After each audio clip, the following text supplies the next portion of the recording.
जहां शंकर भगवान की जलाधारी में से पानी नीचे बहता, समझ लेना जरा अच्छे से हो।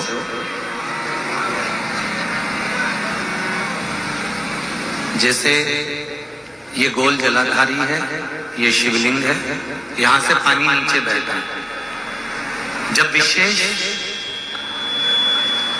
कोई दुख वाली बात आ जाती है या कोई तकलीफ खड़ी हो जाती है, बहुत बड़ी अगर कोई तकलीफ खड़ी हो जाती है, तो शिवलिंग के स्पर्श की जगह जहां से पानी बहता है, जाता है ये गोल, और यहाँ से जो भगवान के चरण है जहां से पानी नीचे गिरता है, समझ रहे हो ना सब लोग? उस स्थान पर अपनी जो ये हथेली होती है, इस हथेली को कुछ देर लगा लिया जाता है। कौन सा स्थान? जहां से शिवलिंग पर जल चढ़ा, ये जलाधारी में गोल घूमा, घूम के जहां चरण से नीचे जाता है, वहां कुछ देर के लिए इस हथेली को लगा लिया जाता है। अपनी हाथ की, सीधे हाथ की हथेली को लगाया जाता है। और देवाधिदेव महादेव का या तो पंचाक्षर मंत्र या षडाक्षर मंत्र या श्री शिवाय नमस्ते, इस मंत्र का या महामृत्युंजय मंत्र का स्मरण कर लिया, और दिल की बात भगवान शिव से कह दी जाती है। हृदय से कहकर 2 दिन, ज्यादा से ज्यादा 3 दिन, ज्यादा से ज्यादा 5 दिन, बस 6ठे दिन की जरूरत नहीं पड़ेगी, बाबा रास्ता खोल देगा और कार्य सफल कर देगा। दिल की बात कहो, बेस और को डालो, बेस और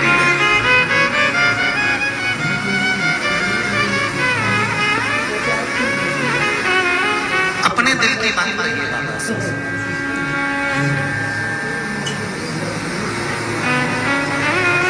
और जब दिल की बात कहोगे, हृदय की बात बाबा से कहोगे, तो बाबा निश्चित है।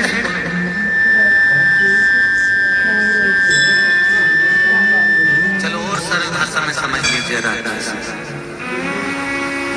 गोली, दवाई नाक से खाई जाती है कि मुख से खाई जाती है? बोलते जाओ जरा। मुख से।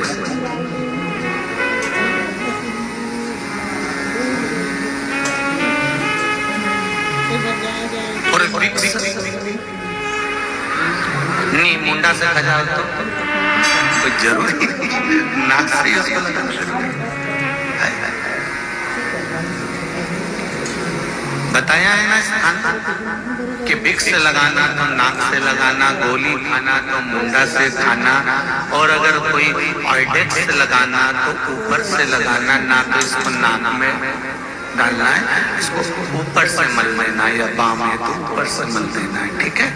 उसी तरह शंकर भगवान के शिवलिंग से लेकर जलाधारी से लेकर चरणारविंद तक के बीच में किस जगह पर, और सरल में समझो फिर पहुंचते, वो कौन सा, वो रेखी वाले होते हैं, सब कुछ मेथी दाना या लगा देते हैं और ऐसा ऐसा वो लपेट देते, क्या बोलते हैं?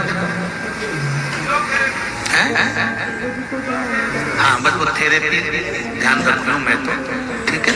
आप लोगों ने ध्यान रख लेना जो भैया जी बोले, ठीक है? तो वो थेरेपी के अंतर्गत यहाँ मेथी दाना लगा दिया, यहाँ लपेट दिया, यहाँ मूंग का दाना लगाया, यहाँ लपेट दिया, यहाँ चावल फंसा दिया, यहाँ लपेट दिया, तो उससे बीमारी को हरने के लिए करते, बोला सही है ना? इसीलिए करते हैं ना। और कहीं एक्यूप्रेशर वाले बोलते हैं कि यहाँ का पंच दबाएंगे तो ये दबाओ तो सिर बंद हो जाए, ये दबाओ तो पेट बंद हो जाए, ये दबाओ तो पाँव बंद हो जाए, ये दबाओ तो हाथ। सही है? उसी तरह शिव महापुराण की कथा कहती है कि शंकर भगवान के शिवलिंग से लेकर जलाधारी में कुछ स्थान ऐसे हैं, वहां पर हमारा मात्र स्पर्श कर अपने दिल की बात कह देने पर भी कार्य सफल हो जाता है। तुम जल चढ़ाओ मत चढ़ाओ, तुम बेलपत्र चढ़ाओ मत चढ़ाओ, तुम धतूरा चढ़ाओ मत चढ़ाओ, पर दिल से अगर तुमने कहा तो उसका फल। एक बेलपत्री, और उस बेलपत्री में एक चंदन की बिंदी और एक अक्षत का दाना, मात्र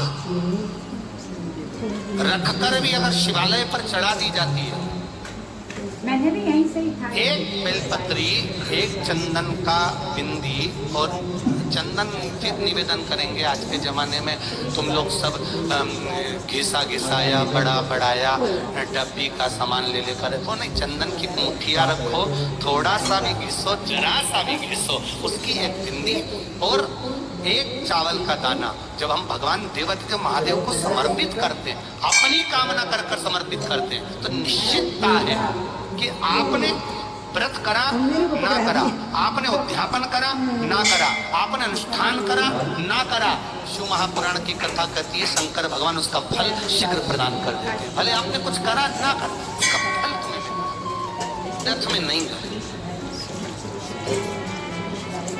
कहीं हमने गौदान नहीं करा, कहीं हम किसी तीर्थ में नहीं गए, हमने कहीं गौदान नहीं करा, हमने कहीं ब्राह्मण भोजन नहीं कराया, हम कहीं गंगा यमुना कावेरी सरस्वती नर्मदा छिपरा पुण्यवान नदी में हम स्नान नहीं कर पाए। शिव महापुराण की कथा कहती है भूलवश भी अगर पिपलेश्वर या पटकेश्वर किसी शिवालय पर भूल से भी अगर एक लोटा जल चढ़ जाता है तो देव अधिदेव महादेव सारे तीर्थों का फल अपने आप प्रदान कर देते हैं। भूल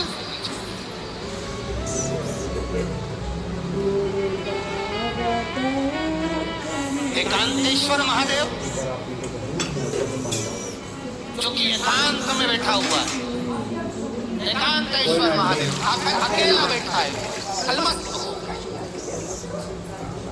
आप जा रहे हो गाड़ी लेकर, आप 4 व्हीलर गाड़ी में जा रहे हो, ट्रैक्टर में जा रहे हो, ट्राली में बैठकर जा रहे हो, क्रूजर में बैठकर जा रहे हो, 2 व्हीलर गाड़ी में बैठकर जा रहे हो, एकांतेश्वर महादेव का मंदिर दिख गया, कोई एकांत में, भले उसका नाम नहीं मालूम तुमको कि कौन सा महादेव, और अकेला बैठा है जंगल में, वृक्ष की छांव में, एक होटले पर, कोई दीवार नहीं, कोई जाली नहीं, कोई गेट नहीं, कुछ भी नहीं।